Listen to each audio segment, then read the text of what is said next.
Hello and welcome back. This is Seismic Floor, and this is a review of the second week of the Tour de France. Well, my Tour de France on Pro Cycling Manager 2018. For those that don't know, the first week I only managed to do stages 1 to 7, so this second week is going to be a little bit longer, going from 8 all the way up to 15. So we'll try and skip through it as quickly as we can. So the first one we've got is a fairly flat stage, stage 8 to Amiens. Literally just pipped at the post by Caleb Ewan in this one. Groenewegen coming in second there. In the actual tour, Groenewegen won. So great result for him. Let's skip on to stage 9. This was the lovely cobbled stage into Roubaix. We can see here won by Adrien Petit. Roussin was our best performer of the day, down in 14th in in sort of the first main group that came across. Actually won on the day by Degenkolb, and Kruijswijk was the best Lotto NL Jumbo rider in 20th. Unfortunately, we've lost him from our Pro Cycling Manager game, so he's not getting the results for us at the minute. Then we hit the rest day and move swiftly into the Alps, the first real mountain stage of the tour. So in our version we had Antoine Tolhoek in the break, just managed to stay away, picking up 15th position. Then we had the main favourites come in there, of which Primoz Roglic was in there, so he didn't lose any time to the favourites. In the actual tour, we had Julian Alaphilippe win it, and we also had Roglic in 8th position with the rest of the favourites, which was the start of good things for him, really. At stage 11, the break was caught very late in this one. Barguil was leading right up until the last sort of 500 yards or so. In terms of our team, Roglic was best placed in 19th. Lost a little bit of time on some of the leaders, but not too bad. And stage 11 in the actual Tour de France was won by Geraint Thomas, with Roglic coming in 11th and Kruijswijk in 12th. Also important to note, in the actual tour, Groenewegen took a fall on the 11th stage. After he finished, he did actually retire. He was third in the points classification for the green jersey. So we'll bear that in mind when we come back to all the classifications at the end of the stage review. So that was stage 11. Stage 12 was the epic struggle to Alpe d'Huez. That's a pretty scary looking profile there. So Roglic came in 27th in our version and did quite a lot better in the actual tour. So again, Geraint Thomas won, which was a bit of a surprise, I think, for most. Roglic coming in 6th, putting some time into most of the other main favourite, which was great for him, great for the team as well. Lotto NL Jumbo. Stage 13 then, Groenewegen finished in 5th.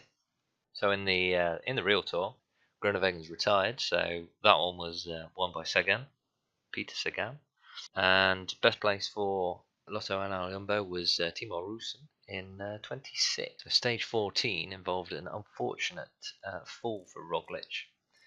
And I think he lost 7 minutes 51 in the end, coming home in this group here in 65th position. So he lost a fair amount of time there, which didn't help his overall classification.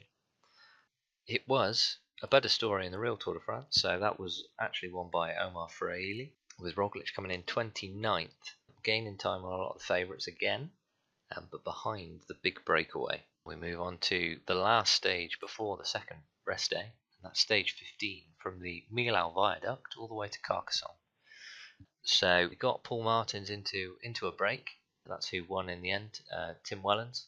But Martins and Roglic both finishing with all the main favourites in that one.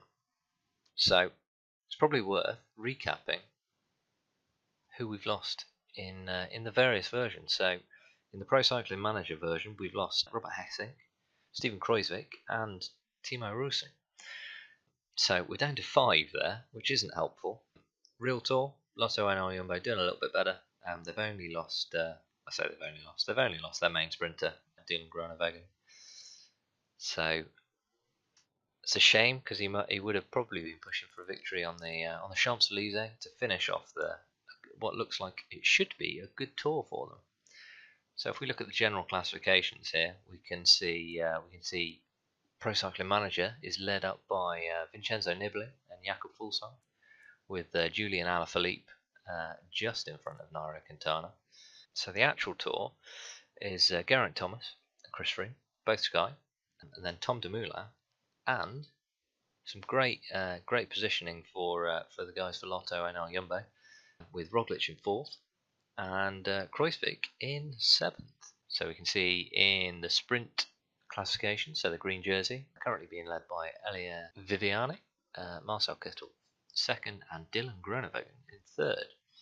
So, as we know earlier, in the actual tour, Dylan retired from 3rd position in the points classification, and that is currently being led by an absolute country mile by Peter Sagan, followed by Alexander Kristoff and Arnaud Démare. So, mountains, we have got some similarities here. So we've got Barguil, followed by Adam Yates and Sergio Henao in our version. In the actual tour, we have Alaphilippe, followed by Barguil and Serge Pauwels.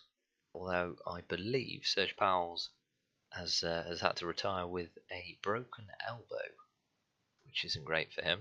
But Kruijswijk for Team Lotto and NL Jumbo is in 10th currently.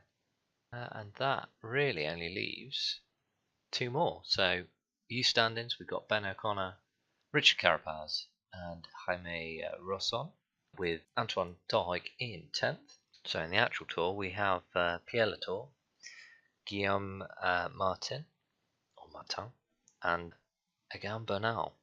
So a little bit different, and a bit of an improvement when we look down to Torhic, who's actually in 8th in the Tour de France proper. And the team standings, again a little bit of similarity here. So we've got Team Sky leading from Bahrain Merida and Movistar, whereas in the actual tour we have Movistar leading Bahrain Merida, followed by Sky. So the top 3 are there, just in a slightly different order. Lotto NL Jumbo 5th in the actual tour, whereas because of my well, probably not just because, but because of my dreadful team time trial, they're down in 18th in this version, and probably the fact that there are a lot less of them now. So that sort of concludes the second week review. Hopefully you've enjoyed this video. If you have, please feel free to leave some feedback and subscribe to the channel if you'd like to. But for now, thank you for watching.